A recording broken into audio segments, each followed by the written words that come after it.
call came on a Tuesday, which I remember because I was in the middle of replanting Eleanor's rose bushes, something I'd been putting off for 2 years and finally got around to, after the doctor told me I needed more time outdoors. My hands were in the dirt, my knees were aching, and my phone buzzed in my shirt pocket. I almost didn't answer. It was my son-in-law. "Hey, so quick heads up," he said. Not hello, not how are you.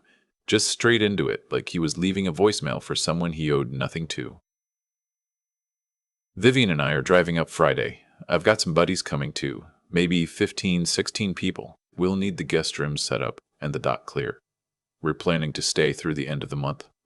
I stood up. My back protested. I looked at the rose bush half planted in the ground in front of me. "The end of the month," I repeated. "Yeah, it's almost 4 weeks, but there'll be some people coming and going, so it won't always be the full group. We'll need groceries, obviously.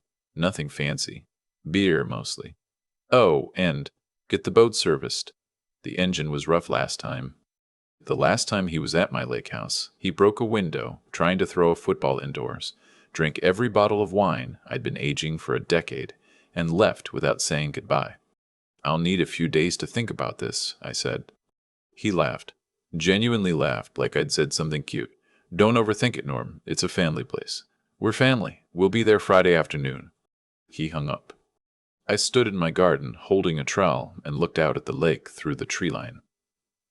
The water was flat and silver in the afternoon light. I'd built that dock with my own hands, my father-in-law holding the boards while I drove the bolts, 31 years ago when Eleanor and I first bought the property. We used to sit at the end of it in the evenings and not say anything for an hour. We didn't need to. Eleanor passed 3 years ago. Ovarian cancer, 14 months from diagnosis to the end. She made me promise, near the end, that I would keep the lake house. Not sell it, not let it sit empty, keep it alive. I promised her. I meant it. My son-in-law's name is Bryce. He married my daughter 6 years ago, and I have spent most of those 6 years trying to find something about him that I genuinely respect. He works in something he calls consulting, which as far as I can tell means he charges people money to tell them things they already know. He calls me Norm, even though I introduce myself as Norman, and he knows I prefer it. He once told my daughter that her mother wasn't that sick 4 months before Eleanor died. She never forgave him for that. I'm not sure I ever will.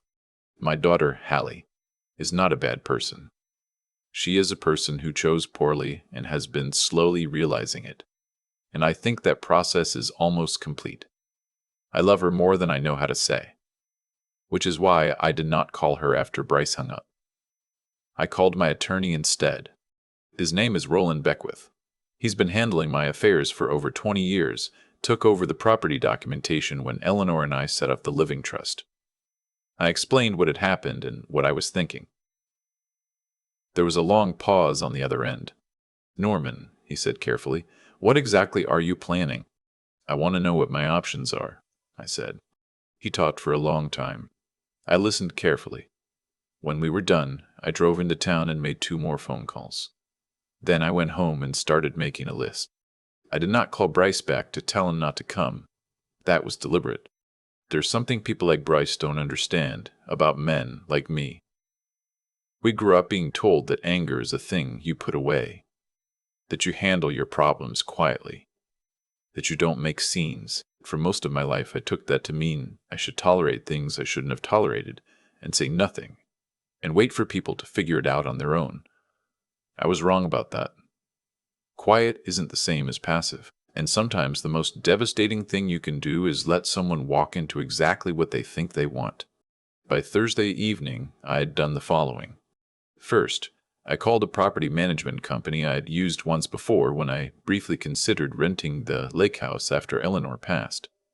I told them I wanted to list the property as a short-term vacation rental, available immediately, for a 4-week booking. They sent someone out Wednesday morning to photograph it, and by Wednesday afternoon, the listing was live. By Thursday morning, I had a response from a family. A couple with 3 kids from Ohio, never been to the Lake District, celebrating their 20th anniversary with an extended family trip. They were thrilled. They paid in full up front through the platform. The booking covered the entire period Bryce had announced his group would be staying. Second, I called Roland back and had him draft a formal occupancy notice, a real document on letterhead, stating that the property had been legally booked by a third party and that unauthorized entry would constitute trespassing under state law. Roland asked me twice if I was sure. I told him I was sure. Third, I called a private security firm that handles event monitoring and property access. I explained I needed 2 people on site Friday afternoon, professional, clear about their role. The woman I spoke to didn't ask many questions. She'd heard stranger things.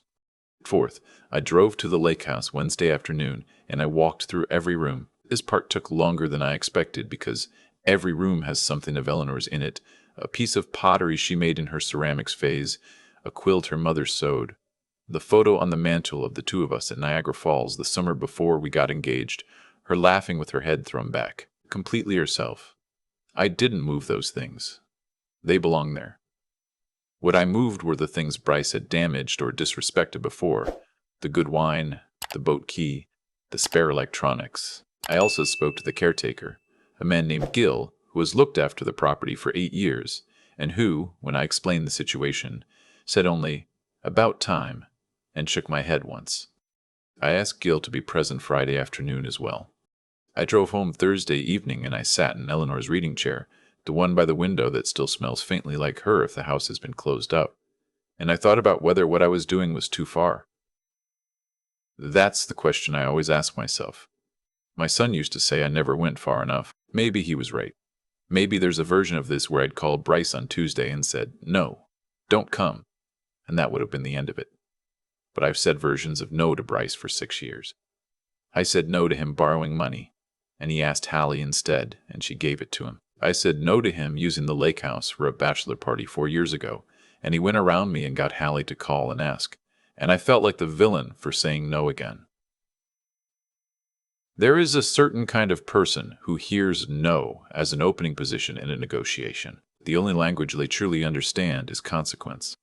Friday afternoon, I was already at the lake house when they arrived. I heard them before I saw them.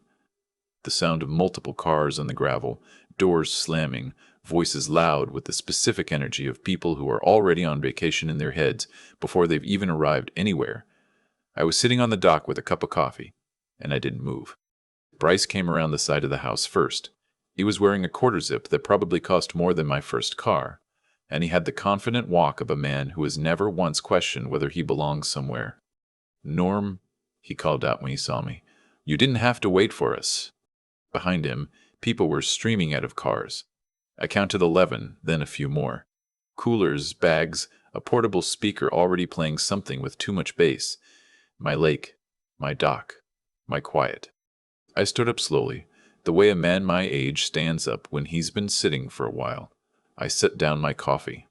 "I'm glad you're here," I said, which was true, though not in the way he thought. He stopped. Something in my tone registered. "Everything good?" "There's someone I'd like you to meet," I said. I nodded toward the front of the house, and Bryce turned. Coming around the corner from the driveway was a woman with a clipboard, the property manager, Sandra, and behind her, 2 of the security personnel I'd hired, both of them in clean, plain clothes, professional, standing near the front door with the calm posture of people who do not need to raise their voice. Also coming up the path from the side gate was the Ohio family. The father was carrying a baby on his hip. The 3 kids were already excited about the dock. The mother was taking photos on her phone.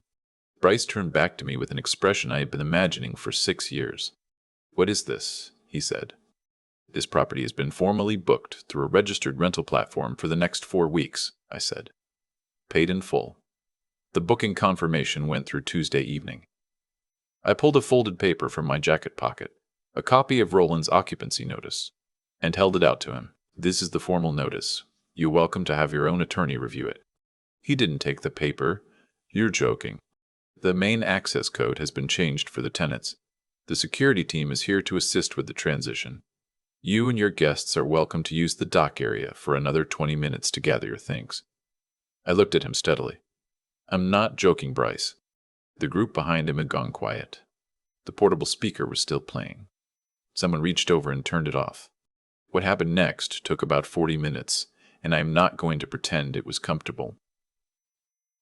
Bryce cycled through anger, disbelief, what I can only describe as a performance of reasonableness, and then back to anger. He made a reference to lawyers. I suggested he call one. He tried to go around me, literally walked toward the front door, and one of the security team stepped into his path. Not aggressively, just present. Sir, I'm going to have to ask you to remain in the driveway.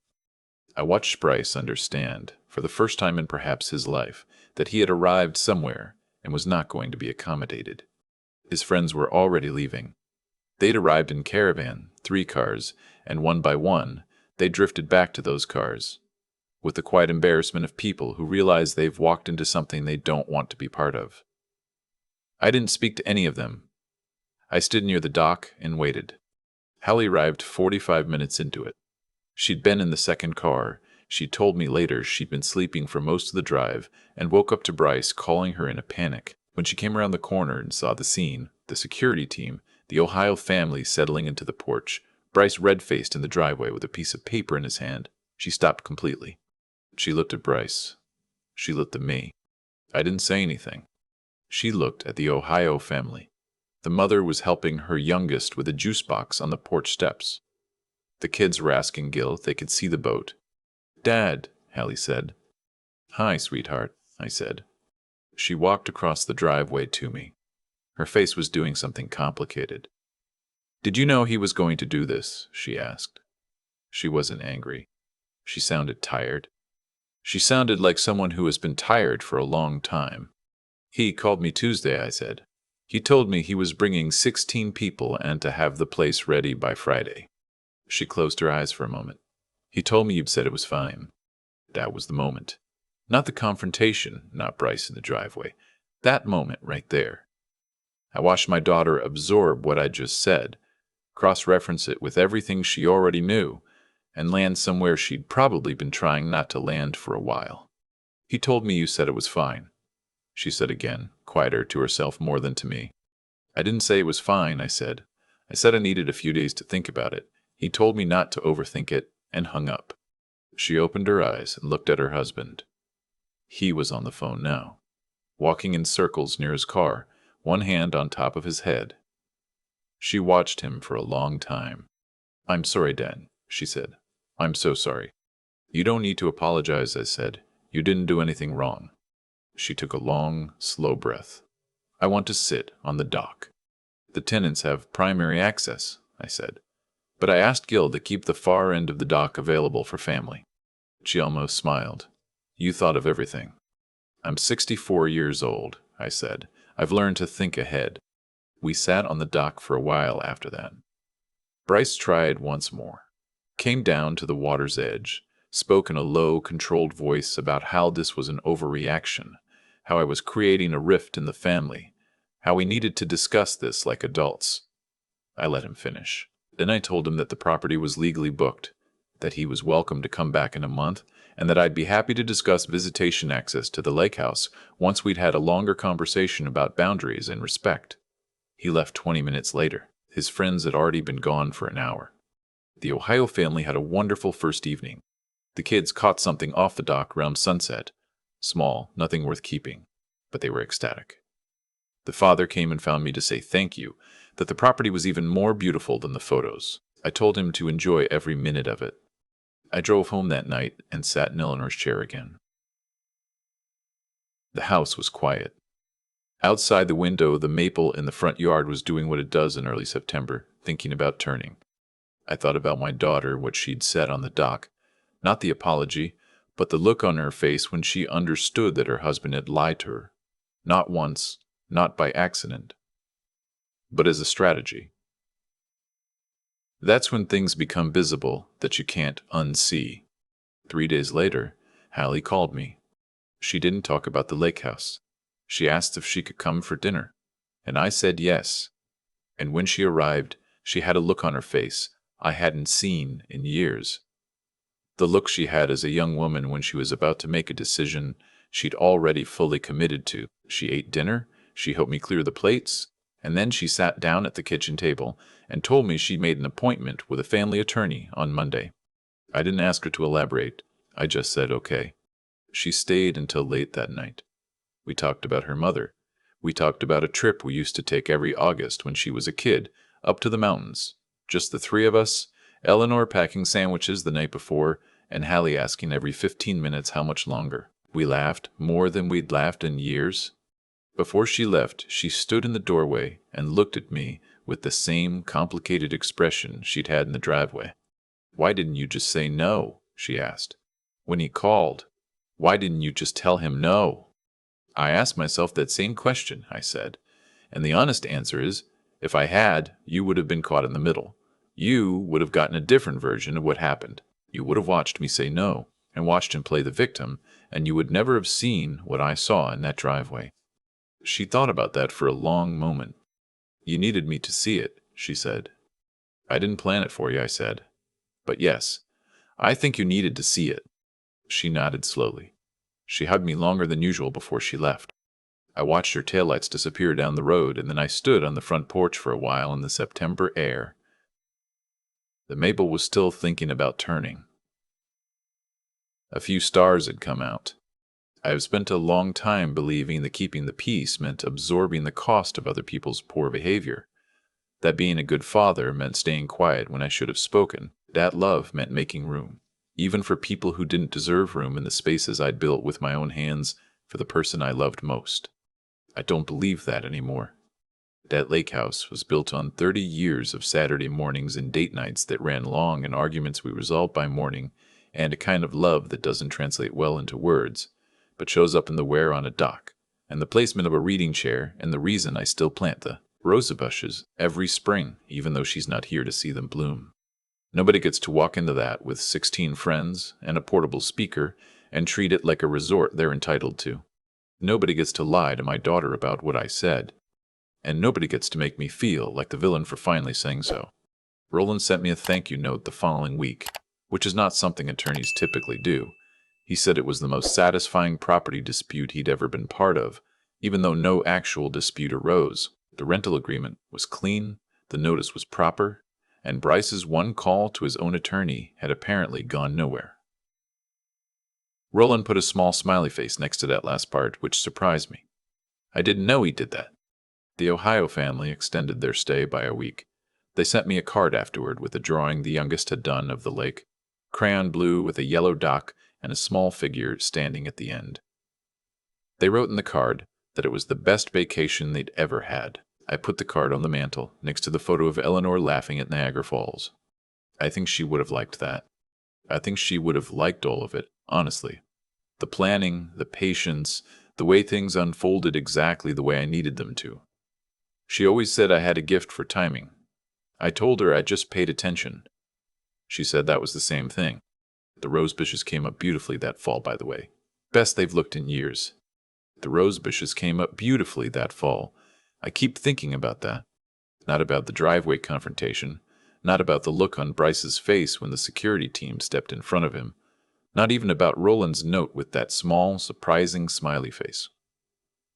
I keep thinking about the rose bushes, because Eleanor asked me to keep planting them, and I almost didn't, and then I did, and they were the best they'd looked in years. There's something in that I'm still working out. What I know is this. The things that happened that Friday weren't really about a lake house. They were about what gets passed down. Not property, not money, but the quiet understanding that you are allowed to protect what you love. That took me 64 years to fully believe. I'm a little embarrassed it took that long. There's a version of me that called Bryce back on Tuesday and said no firmly, and that was that. That version of me would have been technically correct and completely ineffective.